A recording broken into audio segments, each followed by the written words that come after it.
సరే వీళ్ళందరూ మీరు చూస్తే ఎంత పెద్ద పెద్ద హీరోయిన్స్ మధ్యలో నేను కూడా ఉన్నానంటే అది ఓన్లీ నా టాలెంట్ ఒకటే కాదు, దేవుడి బ్లెస్సింగ్స్ కూడా. నేను కూడా అంటే ఏంటి అసలు వాళ్ళకి వచ్చిన కన్నా మంచి మాస్టర్ పీస్ ఇట్లు మీకు వచ్చాయి. అదే ఒక మిస్టర్ పెళ్ళం కానీ ఒక శుభలగ్నం అంటే మంచి క్యారెక్టర్స్ చేశాను నేను. స్టార్డమ్ అనేది పక్కన పెడితే పెద్ద పెద్ద స్టార్స్ నేను చేయకపోయి ఉండొచ్చు, బట్ మంచి మంచి డైరెక్టర్స్, పెద్ద పెద్ద స్టార్ డైరెక్టర్స్తో చేశాను.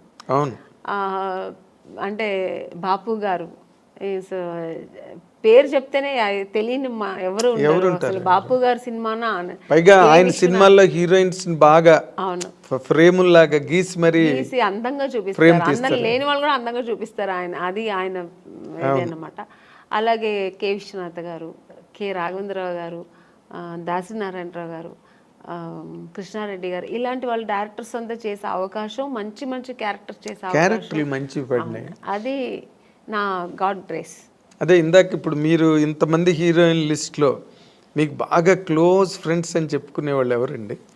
నాకు ఎందుకంటే మీకు ఆ ఫ్రెండ్షిప్ అన్న యాంగిల్ చాలా తక్కువ. అవునండి, నేను ఎక్కువ ఫ్రెండ్స్ ఎక్కువ మెయింటైన్ కాదు, నేను ఎవరితో ఎక్కువ మాట్లాడను కాబట్టి మూవ్ అవ్వను. సో అందుకని నేను ఎక్కువ అలా మూవ్ అయ్యి మాట్లాడే ఒక హీరోయిన్ సౌందర్య గారు. ఎందుకంటే అది ఎలా కనెక్ట్ అయ్యానంటే, అమ్మాయి బెంగళూరు, నేను బెంగళూరు. సో ఇద్దరు బెంగళూరు బాలికలు. తర్వాత ఆ టైంలో మేము దగ్గర 3-4-5 పిక్చర్స్ కలిసి చేసాం మేము. సో చేసినప్పుడు అన్న చెల్లెలు, అమ్మ దొంగ, ఇలా చేసామన్నమాట.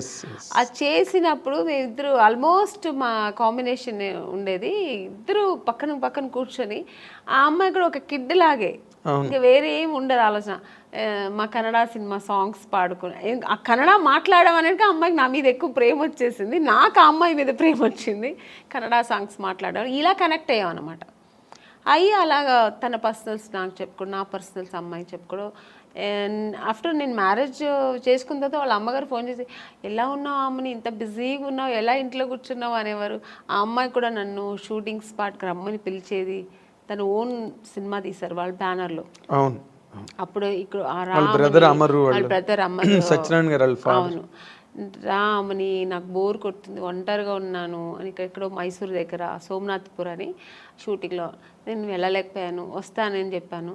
సో అలా చాలా దగ్గర ఉండింది. ఆఫ్టర్ మ్యారేజ్ తర్వాత కూడా నేను ఫ్రెండ్షిప్ కంటిన్యూ అయిందంటే ఒక సౌందర్య. తన నాన్నగారు పోయినప్పుడు కూడా నాకు ఫోన్ చేసి ఓన్లీ ఏడ్ చేసి, నువ్వు ఇప్పుడు రా, నేను కలవాలి, నీతో మాట్లాడాలి నేను అంటే. టైం అప్పుడు 10 o'clock అయిపోయింది, నేను షూట్ చేసుకుని వచ్చాను హైదరాబాద్లోనే. తను ప్రశాంత్ కుటీర్లో ఉంది, నేను హోటల్లో ఉన్నాను. నేను కూడా ఏదో హోటల్లో ఉన్నాను. చెప్పేదాన్ని వెంటనే కారు వేసుకుని వచ్చాను అనమాట ప్రశాంత్ కుటీర్. వస్తే కూర్చొని, ఎందుకంటే అమ్మాయి సెంటిమెంట్ గా ప్రశాంత్ కుటీర్ చాలా పెద్ద హీరోయిన్ ప్రశాంత్ కుటీర్లో ఉండేది. మేమందరూ కూడా ఒక స్టేజ్ వచ్చిన తర్వాత హోటల్స్ మారాము, అమ్మాయికి అసలు మారలేదు, ఆ రూమ్ మారలేదు, ఆ ప్రశాంత్ కుటీర్ని వదలలేదు. Vegetarian food. అవును, ప్రశాంత్ కుటీర్ బాగుంటుంది, అది ఒక ఈ హోమ్లీగా ఇల్లు అట్మాస్ఫియర్ ఉంటుంది. సో అక్కడ వెళ్తే అసలు నన్ను హగ్ చేసుకుని బోర్ని ఏడ్చేసింది, చిన్నపిల్లలాగా ఏడ్చి. మా 4 పిల్లర్స్లో ఒక పిల్లర్ వెళ్ళిపోయారు నాన్నగారు, నేను అమ్మ ముగ్గురే ఉన్నాము, అమ్మని అని ఏడ్చి. అన్నాను, ఏదున్నా ధైర్యంగా ఫేస్ చేయాలి, నువ్వు నేను తనకు ధైర్యం చెప్పింది, అమ్మాయిలాగే. కానీ ఆ టైంలో అలా ఒకరికొకరు ఆద్దరు చెప్పుకొని అంత క్లోజ్ ఉండేదన్నమాట అమ్మాయి. కానీ మరి అమ్మాయి పోయింది అలాగా, అప్పుడు అసలు నేను షూట్లో ఉన్నానండి, అప్పుడు కూడా ఆ టైంలో షూట్లో ఉన్నాను. నేను చెప్తే నేను నమ్మలేదు, సౌందర్యాన్ని వేరే ఎవరైనా చెప్తున్నారు, సౌందర్య ఎలా పోతుంది, నేను ఎందుకు పోతుంది అన్నాను. అసలు నమ్మలేదు నేను. అసలు ఇలా కెమెరా పెట్టి ఇలా సౌందర్య గారు పోయారంటే ఇంక నాకు పక్కన మనుషులు ఉన్నారని ఏడ్చేసానండి. ఎవరి దగ్గర ఉంది ఆ క్లిప్పింగ్స్ తెలియదు, కానీ చూసారంటే చాలా ఘోరంగా ఉంటుంది.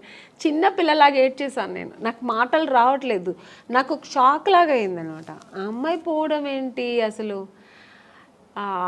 ఆ తర్వాత అసలు నేను దేవుడి దగ్గర నిజంగా ఇది ట్రూ అండి, నేనైతే దేవుడి దగ్గర ఒక్కటే వేడుకున్నా, నన్ను తీసుకెళ్ళొచ్చు కదా అమ్మాయిని ఉంచేసి అనిపించింది ఆ టైంలో. అలా ఏడ్చేసాను నేను. అదే. సో చాలా మంచి అమ్మాయి కూడా అమ్మాయి, ఒక చాలా మంచి అమ్మాయి. మంచి అమ్మాయి, పర్సనల్గా అన్ని విషయాల్లో చాలా మంచి అమ్మాయి. ఆ టైంలో అలా ఫీల్ అయ్యాను అనమాట. ఇప్పుడు ఆ అమ్మాయిని తలుచుకున్న రోజు ఉండదు నాకు. ఎప్పుడైనా సినిమాలు వస్తే తన సినిమాలు చూస్తుంటే ఏడుపు వచ్చేస్తుంటుంది. నేననే కాదండి, అందరికీ సౌందర్య అంటే చాలా ఇష్టం. చాలా ఇష్టం. ఎందుకంటే అమ్మాయి ఎప్పుడు ఎవరిని ఒక్క మాట కామెంట్ చేయడం కానీ లేకపోతే ఇంకోళ్ళని క్రిటిసైజ్ చేయడం కానీ ఏమి ఉండదండి, ఆల్మోస్ట్ మీలాగే. అవును. మీ ఇద్దరు కనుక త్రాసులు వేస్తే అలాగే మంచి మంచి క్యారెక్టర్స్ చేసింది, మంచి మంచి ఆర్టిస్ట్, ఒక అమూర్ లాంటి సినిమా చేసింది, మంచి మంచి సినిమాలు వేసింది అలా. కానీ అమ్మాయి ఒక మంచి లైఫ్ చూడలేకపోయింది కదా అనిపించింది. వాస్ షీ హ్యాపీ అండి బిఫోర్ మ్యారేజ్ ఆల్సో? హ్యాపీ అండి అమ్మాయి. చల్లిమ యాక్చువల్గా అమ్మాయికి అలా ఉండడం ఇష్టం, సినిమా ఇంట్రెస్ట్ తక్కువ అండి. తను నాన్నగారు చెప్పారని హీరోయిన్ అయింది, కానీ తర్వాత తనకి ఇంట్రెస్ట్ వచ్చి తర్వాత చేసింది, అది వేరు. తన ఇష్టం ఏంటంటే మామూలు మన ఒక లైఫ్ ఉంది కదా, మ్యారేజ్ చేసుకోవాలి, మనం మామూలు ఒక సామాన్యులు మనుషులాగా ఉండాలని, హౌస్ వైఫ్ లాగా మన అందరిలా ఉండాలని చాలా ఇష్టపడేది నాకు తెలుసు అమ్మాయి. అలాంటి ఒక లైఫ్ ఆ అమ్మాయి అనుభవించకుండా వెళ్ళిపోయింది. సినిమాలో ఒక అంత ఎదిగిన అమ్మాయి ఒక పర్సనల్ లైఫ్ అనుభవించకుండా వెళ్ళిపోయింది అనేది తలుచుకుంటే చాలా బాధ. అదే జగపతి బాబుని చేసుకుంటుందని ఒక టైంలో లేదండి, అసలు ఆ జగపతి బాబు గారికి ఆ థాట్ లేదు. ఆయనకు ఆల్రెడీ మ్యారేజ్ అయ్యి పిల్లలు ఉన్నారు, ఆయన అలా లేదు. జగపతి బాబు గారికి సౌందర్య అంటే రెస్పెక్ట్, అట్ ఎ టైం ఆయనకు చాలా ఇష్టం కూడా అమ్మాయి అంటే. ఆర్టిస్ట్గా మంచి ఆర్టిస్ట్, వాళ్ళు బ్యానర్లో చాలా చేసిన సినిమా 2-3 సినిమాలు ఏదో చేసింది అనుకో. సో అంతే తప్ప అలాంటివి లేదు. సౌందర్యకైతే అసలు ఆ థాటే లేదండి, అస్సలు లేదు. మీకు ఆ థాట్ ఉంటే ఆ అమ్మాయి, ఎందుకంటే వాళ్ళ అన్నగారు చెప్పిన అమ్మాయి అబ్బాయిని పెళ్లి చేసుకుంటుంది. వాళ్ళ అన్నగారు చెప్పారని ఆ అమ్మాయి చేసుకుంది. వాళ్ళ అన్నగారు చెప్పి ఏ మాట, నాన్నగారు ఉన్నంత వరకు నాన్నగారు మాట వినేది. చిన్నపిల్లలాగే అండి వాళ్ళ ఇంట్లో. నెక్స్ట్ అమ్మకి కూతురులాగే ఉండేది తప్ప చెల్లెలాగా ఉండేది కాదు. అవును, అమ్మరు ఏం చెప్తే అది వినేది. అమ్మరే అంత డెసిషన్ అంతా కూడా ఎప్పుడు కూడా. అలాంటి అన్నప్పుడు ఇంకా జగపతి బాబు గారి మీద అలాంటి అసలు అదంతా ఊరికి అప్పుడంతా ఇండస్ట్రీ అంతా విపరీతంగా మాట్లాడుకున్నారు. లేదండి, మీ చెవిలో పడిందో లేదో నాకు తెలియదు, తెలుసు నాకు కూడా, బట్ లేదు అలాంటి లేదు. ఓకే, ఆ అమ్మాయికి లేదు, జగపతి బాబు గారికి కూడా లేదు అలాంటి. ఆయన అసలు అందరితో బాగా క్లోజ్ గా మాట్లాడతారు, అలాగే ఆ అమ్మాయితో కూడా ఉండేవారు అనమాట. కాకపోతే అంటే ఎక్కువ సినిమాలు కలిసి చేశారు, అందుకని అలా వచ్చింది అది.